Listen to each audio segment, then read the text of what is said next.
Assalomu alaykum va rahmatullohi va barakatuh.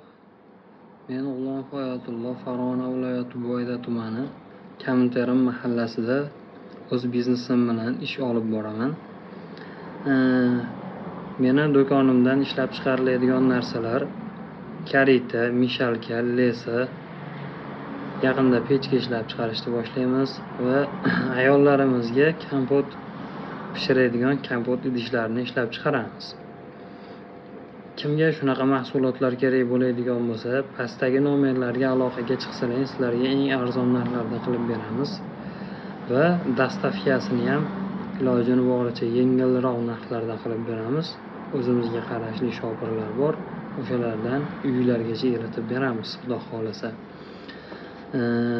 Yana shu o'rinda aytib o'tib ketish kerakki, apalavka, lesa, mishalka, shunga o'xshash arendaga narsa chiqaradigan akalarimizni hamkorlikka taklif qilib qolamiz. Akalarimiz bizga aloqaga chiqsa, ko'chaga sotilib turgan narxlardan juda ham arzon narxlarda qilib beramiz. Xudo xolasa, ishlarimizni sifatlarini ko'rib, tekshirib olishinglar mumkin. Pastdagi nomerlarga aloqaga chiqsalaring, xudo xolasa, kelishib chiroyli narxlarda ishlaymiz degan umiddaman. Kutib qolamiz.